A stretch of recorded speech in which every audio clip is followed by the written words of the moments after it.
vindecare chiar acum. Sunt coloana mea. În numele Lui Iisus Hristos de Nazaret.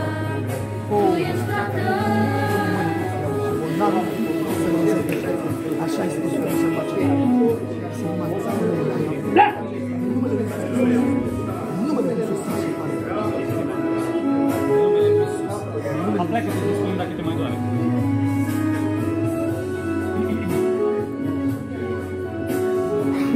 Sinceritate vrei? Te mai doare sau nu? Nu, în momentul de față. Trebuie să fie Domnul. Aleluia! Aleluia! Trebuie să fie Dumnezeu. Cum ai zis că te cheamă? Marcel. Doamne, vă spun binecuvântare peste Marcel. Binecuvântare peste casa ta. Binecuvântare peste familia ta. În numele Lui Iisus. În numele Lui picioarelor te binecuvintez, îți binecuvintez oasele, îți binecuvintez țesuturile, îți binecuvintez întreg corpul. În numele Lui Iisus Hristos din Nazaret, rostesc peste tine protecție la plecare, la sosire, în numele Lui Iisus. Amin.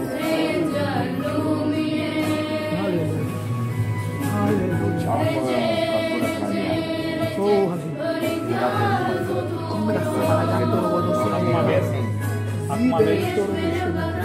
Văd de văzut, dar nu văd de citesc Biblia. Ne rugăm pentru tine și după aia îți dăm Biblie.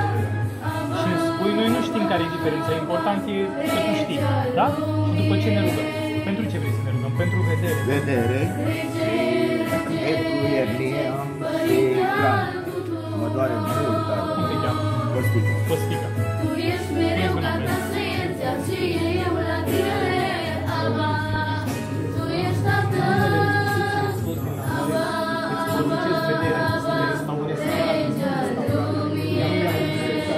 Ochi drept, aliniază-te la cuvântul lui Dumnezeu, ochi stâng, aliniază-te la cuvântul lui Dumnezeu. Amin! Vederea să apară chiar acum. Numele Lui Iisus Hristos, chiar acum. Numele Lui Iisus. Numele Lui Iisus.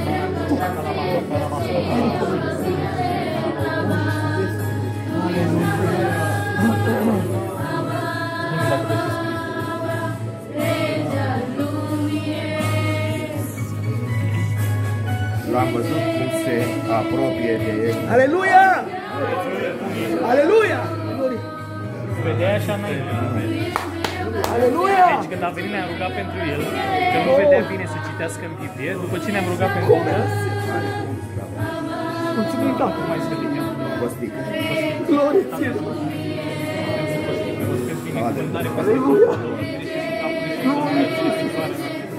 Rostesc binecuvântare peste cutia ta craniană. Rostesc binecuvântare peste corpul tău. Îți binecuvântez familia, îți binecuvântez casa, îți binecuvântez slujirea în numele Lui Iisus Hristos din Nazaret. Rostesc protecție peste tine. 24 de ore din 24. Orice armă înfăurită împotriva ta e fără putere, călcată la pământ și fără viață, paralizată. Orice uneltire a vrăjmașului este pusă la pământ. Și declar că de aici înainte viața și prosperitatea va fi viața ta spirituală, materială și financiară în numele Lui Iisus. Fii binecuvântat. Amin.